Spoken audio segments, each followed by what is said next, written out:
All right, part two of the mixing of seed and what the true bloodline of the kings is.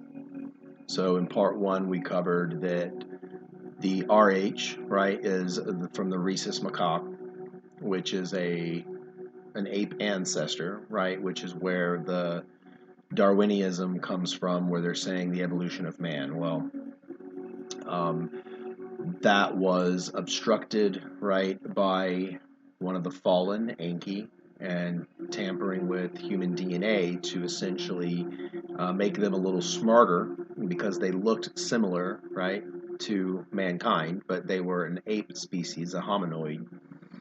And then again, the fallen ones, they went into them and they mixed heavenly seed with the seed of earthborn hominids, and they bore giants, right? So imagine the very potent seed of heaven.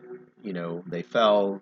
They courtshipped with women, but much like lust is today. You know, um, a lot of people, most people, they don't ever consider anything other than what's lusting of the eyes and what's pleasing of the flesh. So the fallen angels gave you guys that inherited trait.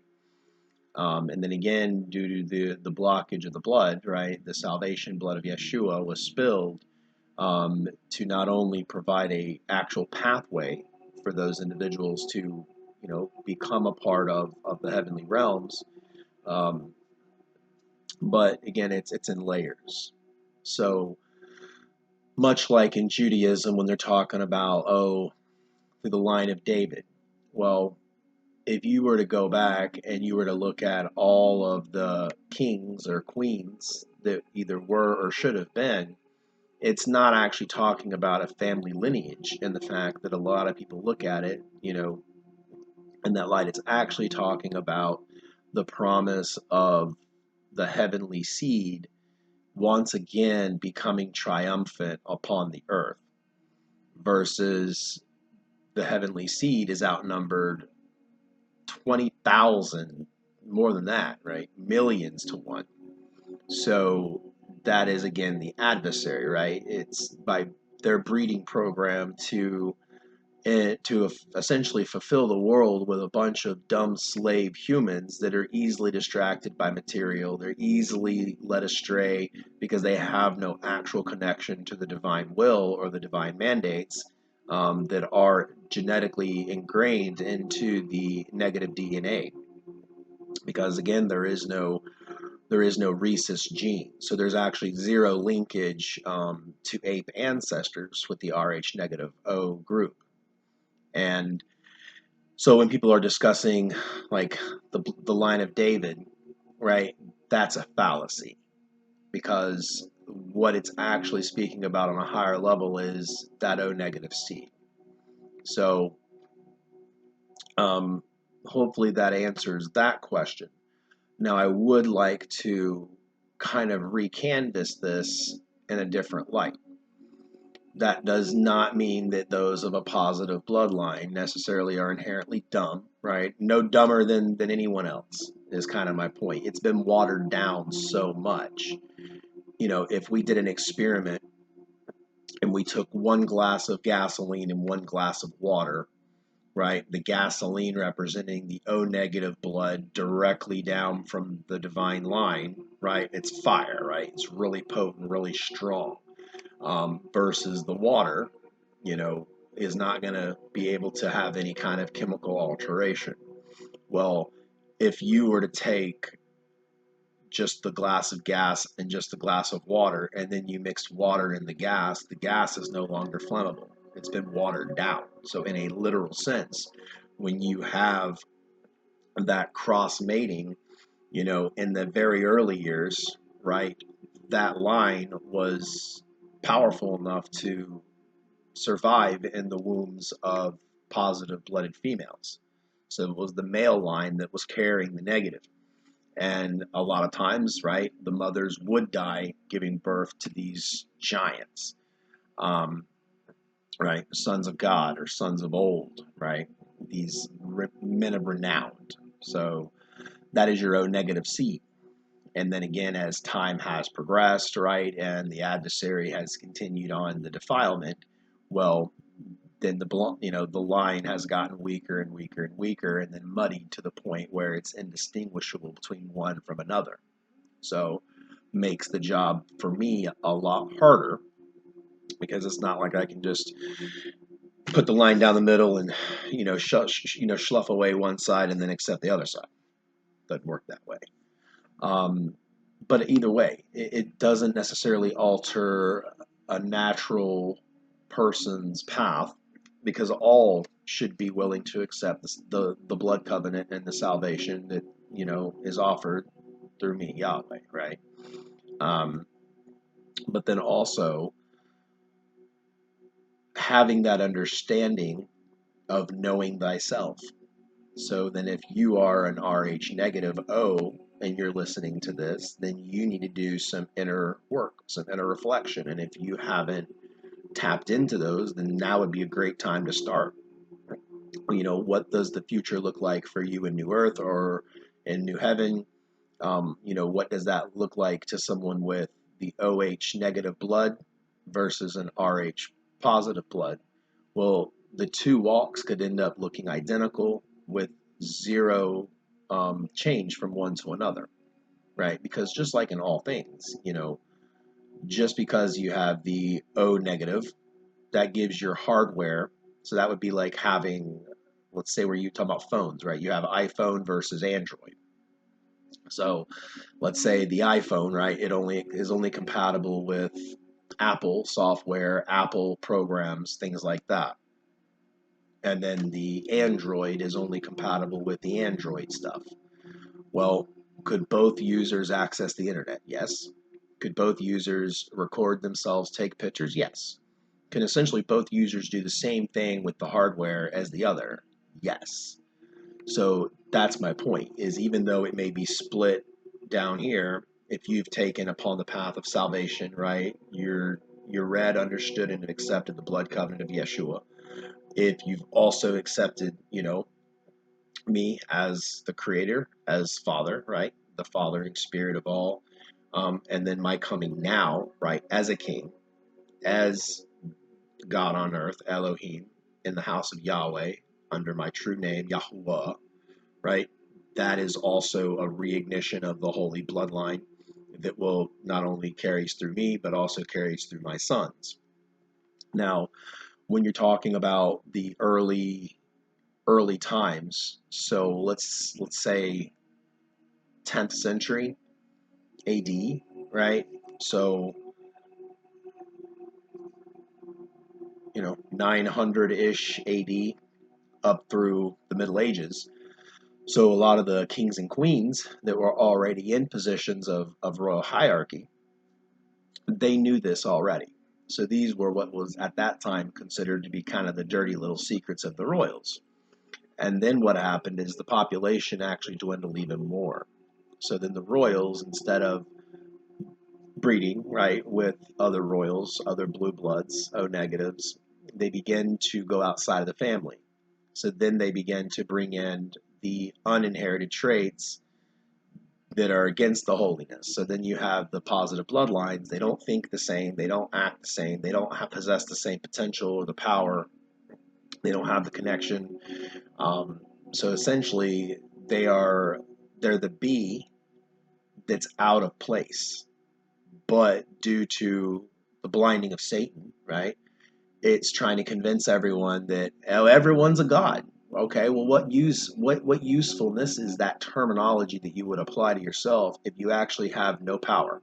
You're then holding the pistol, which you think is a 45, but it's actually a water gun, right? The water gun isn't going to do you any good.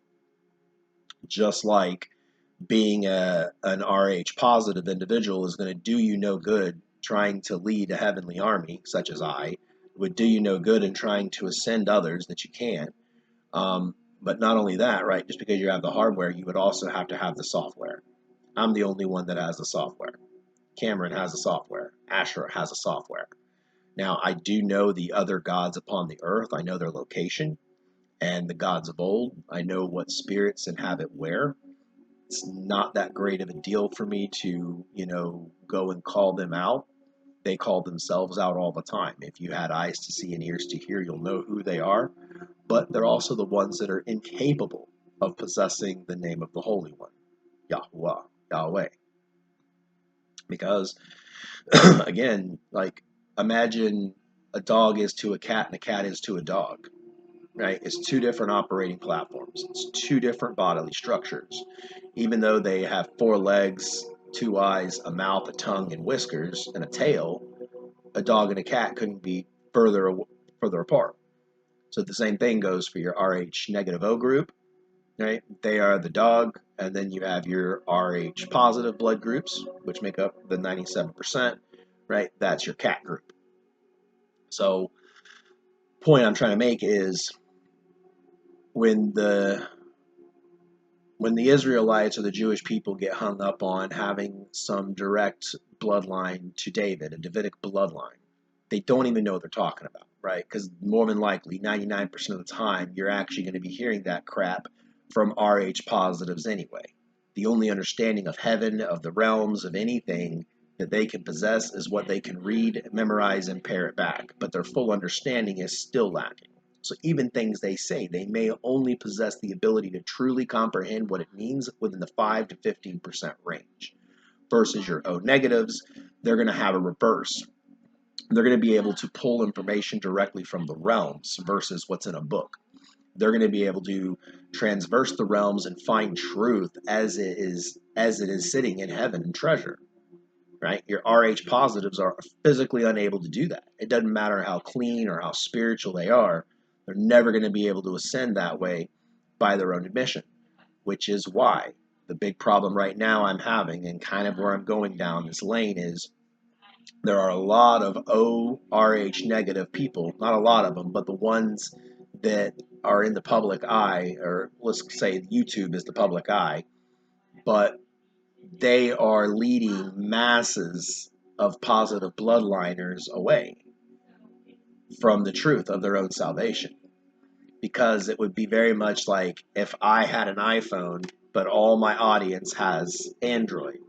And I'm like, okay, go ahead and hit the Safari button, guys. Well, your entire audience has never seen an iPhone. They don't know what Safari is, and they're scratching their head like, what the hell is a Safari? Right? Be the same thing. So knowing thyself also will help you knowing how you can work with not only congregations, but understanding what you're capable of, what you're incapable of, things like that. So, and another point to make, as the bloodlines in the royal families of past, as they became shortened and shortened, and then also you would have the hearts of reason, if you will. Right? So imagine Prince so and so falls in love with Princess so and so. Well, you guys have all seen Disney. You know how this goes, right? Let's say Prince so and so was the ORH negative, and Princess or handmaiden lady is, a positive, or even a princess that had a positive, right? It's all mixed together. Well, their offspring, even if it comes out to be, right, a negative for whatever means or reason, it's still going to be watering down the bloodline. And again, that's only if the child and mother make it. A lot of times they didn't. Well, they ended up essentially becoming incestual through the negative bloodline.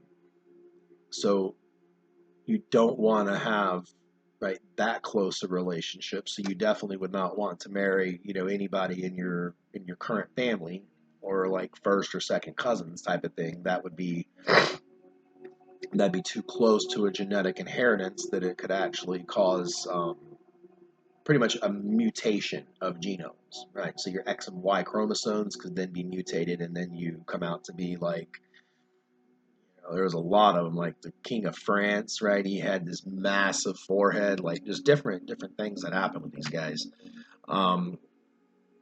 But also in a in a tricky kind of way, you know, you have lines within lines, right? You have layers within layers. And what really is blood, right? On a very basic factual level, blood is essentially the fundamental building blocks of amino acids, of iron, of nutrients. It's essentially what builds you, right? From a seed, it you know builds you out. So on the basis of that, if I have a plant that likes shade, but I've put it in the sun, the plant's not going to be happy. And vice versa, right? If I have a plant that likes the sun and I put it in the shade, it's not going to be happy. So this is also the world, right? You have a small minority of the true RHO negatives that have unperturbed blood that a lot of times the beast system knows about. And even if it's not one single person that has that information and they're saying, well, we're going to hold this person down, that's not actually the way the world works, folks. So the world is more fluid than you imagine. So it would necessarily be who is the god of large numbers upon the plane? Well, that would be the adversary. That'd be Hasatan, right? His seed, the plus babies of the world, if you will, right? They all stem from the rhesus macaque, or a humanoid, right? Think of Neanderthal, and then Neanderthal got tampered with, Inky, tampered with the genome of humans, and then turned them into Cro-Magnon, whereas then Cro-Magnon began to murder the Neanderthals, and then the Cro-Magnon was the dominant species.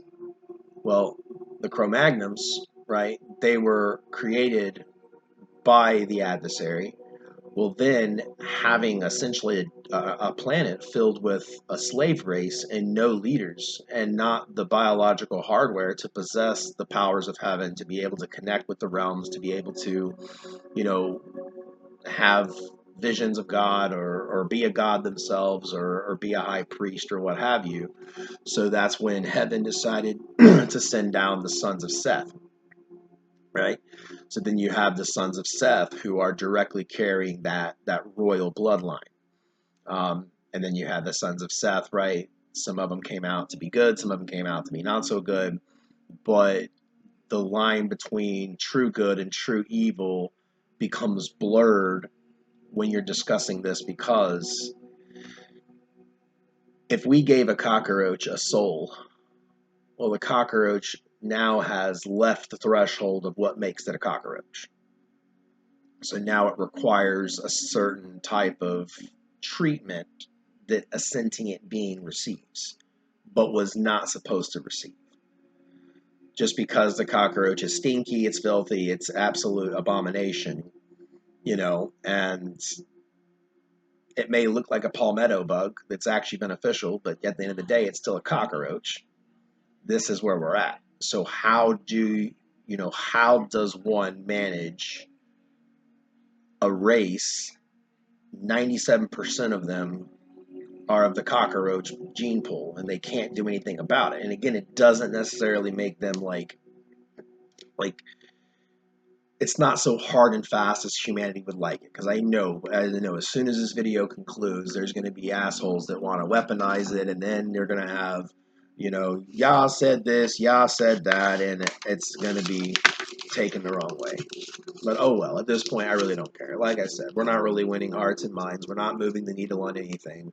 So the next thing I can really do is stir the kettle, start pushing things forward, and hopefully the information reaches the intended. Because here's the simplest way at the end of the day, right? My permanent home is in the realms, is in heaven.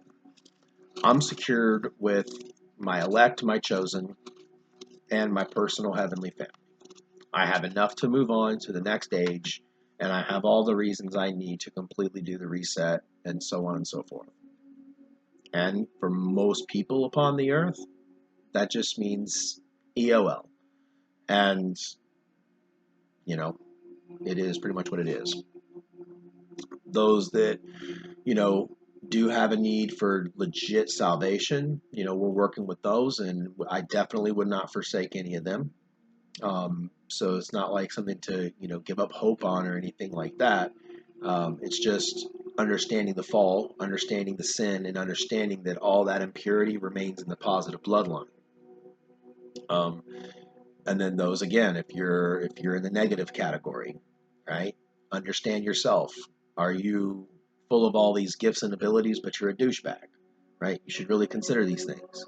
Um, I know a lot of you are, and that's the scary part, right? Because you guys are holding meetings, you're holding essentially council, you're having your backroom talks and your little video presentations when your mass audience are RH positives.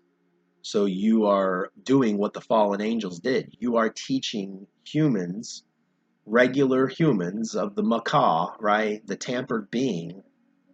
You're teaching them things that they should have never known. Especially a lot of you that are peddling the Anunnaki narrative, right? Anunnaki are the beings that from heaven who came down. Like that's all that really means. So technically speaking, I'm an Anunnaki, right? So is Cameron. So is Jacob. So that's not a big whip-de-doo. People like to make the comparison to Enlil, right, or just El, and to me, Yahweh, right? They say one is the other. Well, one is not the other, but Enlil or Lil was and is, right, one of the righteous sons from our bloodline and our hierarchy, the house of the holy. So that's nothing more than a more or less an exploited story too. And a lot of the things that people try to grab onto, like the technology, like guys, there is no technology that exists in a carnal way. Like you're not going to go and cover some 8,000-year-old spaceship somewhere. You don't need to. That's what I mean. You don't need to. So if we were looking at this where imagine my son's fish tank, and his fish tank is a representation of the earth. Why would I go take my Cadillac in the garage and shove it in a fish tank? Not only is it stupid, purposeless, but it's impossible. My Cadillac would never fit in a fish tank. So therefore, would it even be considered a fish aquarium decor? That's what I mean. When you can understand that and you can truly mold that, let your mind suck on that for a little bit, you'll have some enlightening moments. And what I really hope to do is, I hope to broaden the Holy Family. That's what I really want is I want to get things cleaned up and I want to move forward, right? Where if you're a bread maker, you're a bread maker, right? And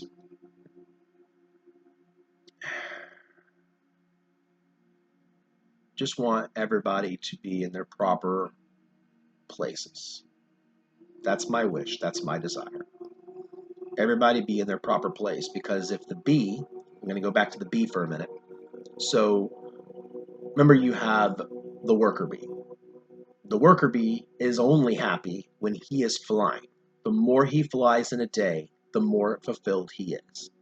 Now, the bee that stands guard by the honey hive may look at the busy bee in disgust and go, I don't know how he does it every day, and with a smile. To the guardian bee, the busy bee, right, that job is not appealing, right? And then maybe even physically speaking, the bee that guards the hive, he's not able to fly that far, right? He's just not. So the guardian bee is more happy guarding.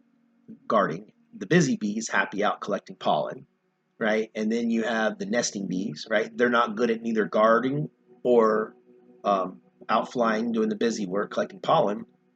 So they remain in the nest, right? And they help the production of honey. They do other things. My point is, this is the same assimilation with ants, the same assimilation within creation. And human beings, as a natural part of creation, you guys have these established hierarchies. And there is never a battle of wills when it comes to proper placement, because if everyone is placed in the proper dwelling and the proper spot, remember there is no one higher or less. It's all about the bigger picture of things. So when talking about a laptop, this would be the human mind likes to think of things as, well, someone's better than me, or someone's putting their foot on me, or someone's trying to be above me, or someone's below me. Like that's a human. That's Hasatan, who has trained humankind to have this default mentality. That's what keeps humans in war, actually, too. So when we eliminate that and eliminate that gene from the human part, and then essentially clean all the RH positives up, this will all be on New Earth stuff. What you would find is Johnny the bread maker, he just loves to make bread. As long as his bills are paid, right, his kids are happy, he's got ample time for vacations, he loves to kayak, he loves to paint on Sunday, whatever.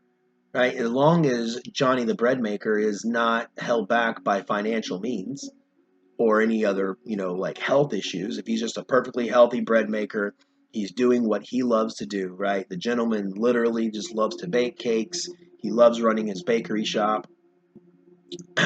He doesn't have aspirations to be the president. And then likewise, you have individuals that, you know, look at Trump for an example, right? Trump is not going to be a good bread maker, right? Trump may not even be a great politician, but he is, when it comes to, at least not in any ethical way, and I'm not giving him my stamp of approval, right? He is what he is. But using people that are well known, you know, and when he's in his purpose, right? He's making deals, he's doing this, he's kind of that busy bee. He's out there shaking hands and kissing babies, right? He knows how to move the votes. He knows how to push legislation. He knows how to work the media. Like, he's in his purpose. And that also attributes to his longevity. It attributes to his general mental health. Like, the man wakes up every day and is legitimately, like, happy about the things he does. He's in purpose. And again, if we took some run-of-the-mill senator from some other place, right, that is not in purpose, he's going to be a terrible senator. My point is, anytime you take something and for the sake of, well, it pleases my flesh or it makes people feel better about themselves. No, that is also an inner voice of the devil, right? That somehow human beings think that it's their job to assign others jobs. That's stupid. The individual is what decides essentially what makes them happy, and then trying to find a purpose that closely ties to that purpose, right? Jose, my roofer, and now Jose, my cable guy, right? Well, I know Jose the roofer, right? He owns the company, but he also works for the company that he has. He likes being on the roof. He likes running his crew. He knows his crew. He knows how to motivate him, but he also knows how to get down there and peel up tar paper and fix the boards and lay down more shingles. And that's Jose's purpose. That's what I mean. Just like my Jose the cable guy, right? That may not necessarily be like his perfect job, but only because money. Because let's say this: if we take money out of the equation, right? If Donald Trump did what Donald Trump did and he had zero money and zero money to gain, just like the bread man, just like the roofer, just like the cable person, if everyone just did their purpose unadulterated, unstopped, unsuppressed, and no money involved, you would still have people at the cashier at Publix because they like what they do. They like their hours. They like the people they work with. You're still going to have the neurosurgeon because he absolutely is fascinated with the human mind. You're still going to have a bone doctor. You're still going to have a Uber driver because those guys love to drive, right? And again, as long as money isn't the problem. Imagine someone working at McDonald's, right? It's a great job for, my daughter, right? She's 16 years old. She needs to make a little pocket money over the summer. So that's a great opportunity for her to get in there, right? Learn some basic fundamentals. And again, it's just on repeat at this point, but I'm trying to stress the purpose portion, okay? And just like with with the heavenly family, right? With me, Cameron, and Asherah, and Jacob, we, or me at least, when I'm in purpose, my family flourishes, both upstairs and downstairs, right? When I'm out of purpose, the angels, bipartisan, they suffer.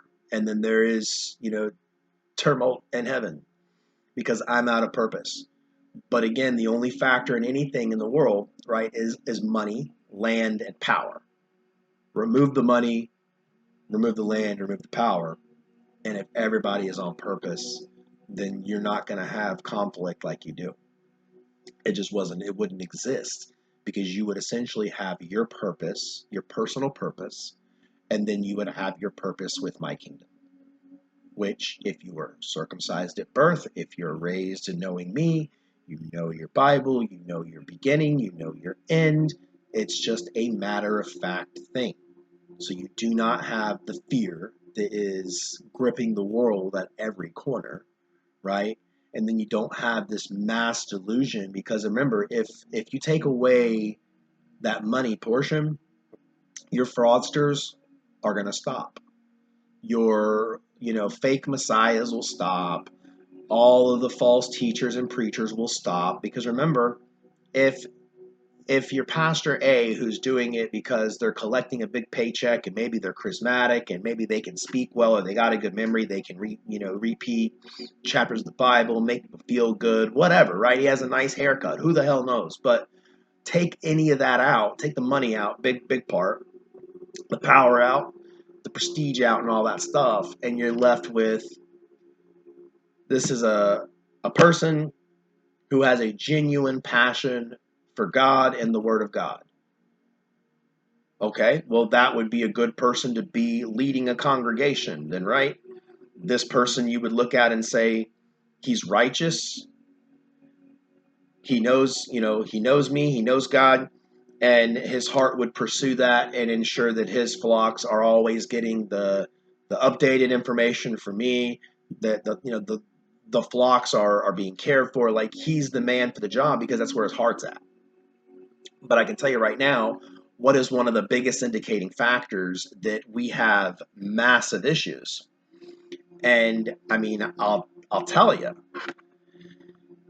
out of 8.4 billion people in the earth, nobody, 99% of everybody is not within their purpose.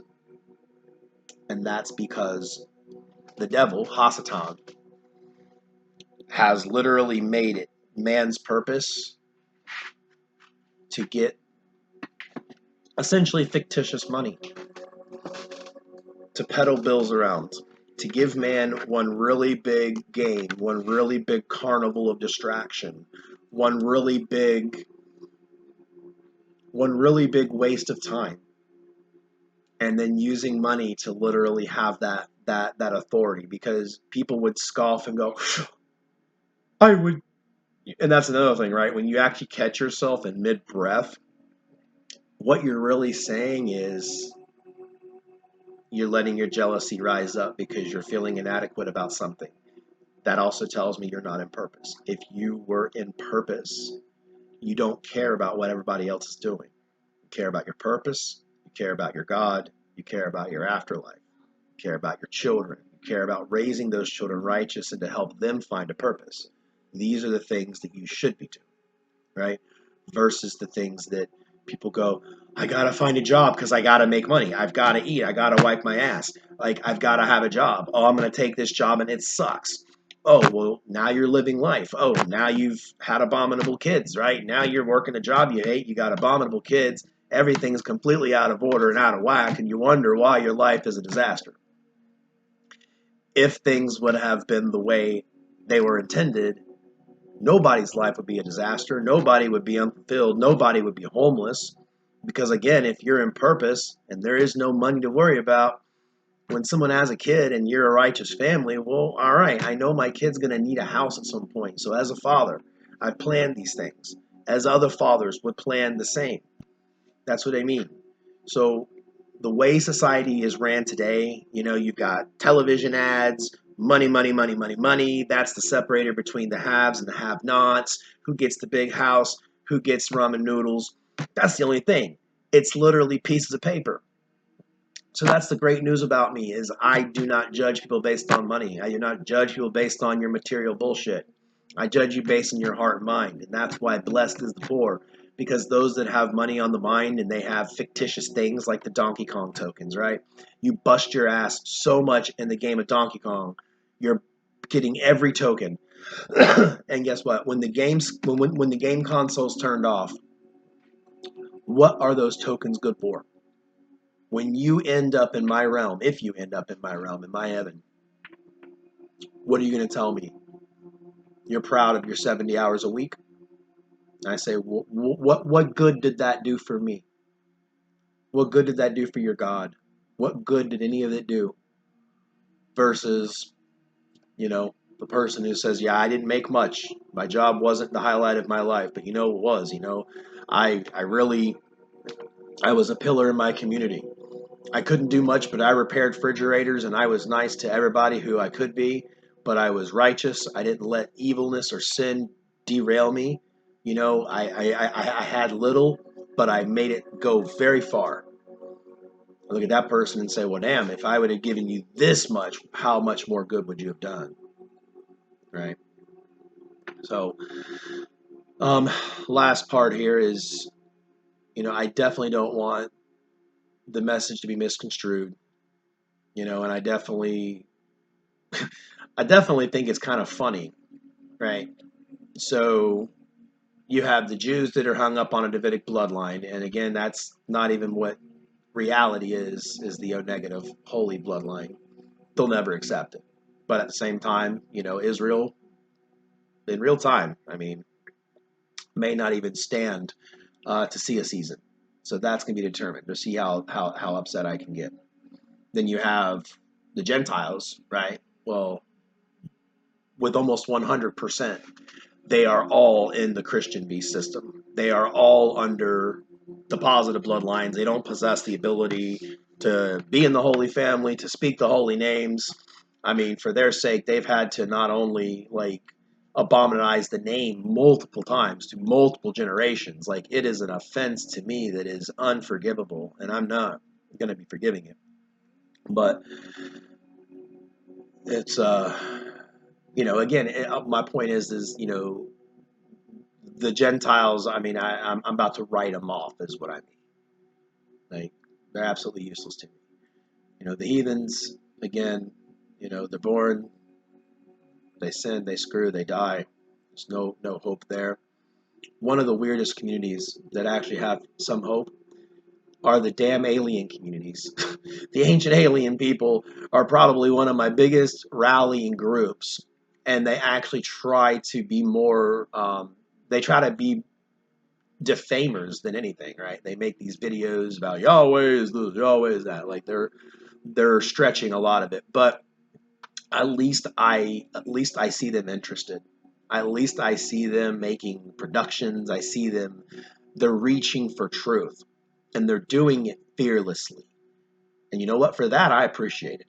For that, I appreciate the human spirit. Even if 100% of all those Yahweh's and alien videos are false, or Yahweh is Enlil, which is false. But you know what? I give them 5.5 stars for giving forth effort. I give them credit because they're trying.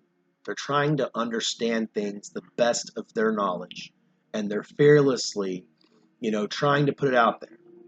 Now, I don't necessarily agree with B. Carson and P. Walls. I feel like they're definitely past the curious stage and the I'm trying stage, or I'm throwing darts against the wall stage, and they're at just, we're going to be disrespectful and blasphemous. And yet, at the end of the day, they try to sound smart.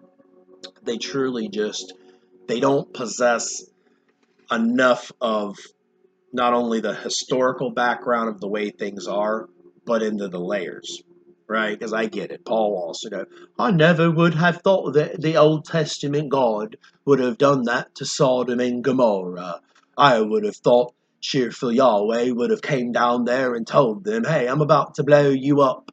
And I did, like I'm doing now. So, Paul Wallace, if you're that concerned about planet Little Earth, then maybe you ought to start making videos closer to truth and start warning your fellow humans. Because I'm getting antsy. And I'm running out of excuses to not move forward with things. I've got a very short list now of things I need to finish before there are no more other things I can do. So, realistic time frame from the 5th to the 9 weeks out, expect massive change. And not in good ways. Expect the landscape of the earth to be completely changed in so many ways. Operations of normal things will be changed.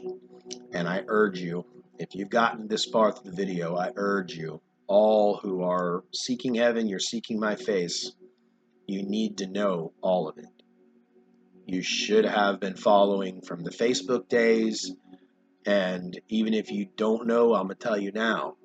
I have left little trinkets and Easter eggs since as far back as 2008, all the way up through today. The progression of the Facebook posts, being able to mitigate through time, being able to use prophecy in layers through time, being able to transmute not only the energy, being able to resurrect the dead, getting off of that platform, moving on now to, website days, which were short, and now into the camera days. I'm just saying, I would strongly urge you start putting forth a lot more time and attention into what I'm telling you versus the same stuffy old scriptures that you guys are reading over and over. Because again, I'll tell you this, is it all matters. What matters is what I think about you and how we can move forward as, as a holy family, right? As a people of New Earth. Can I trust you to take what I say and not abominize it? Can I trust what I tell you and then I can remain knowing that I've charged you with this and it's going to be done the way I want it? Not risking it being done Freddie's way or Pat's way or John's way. All of your ways have ended up in a broken earth with a more demonic than I could have ever even thought of in my worst nightmares, at how to enslave every single person on this planet. So I am beyond pissed. So consider it your warning.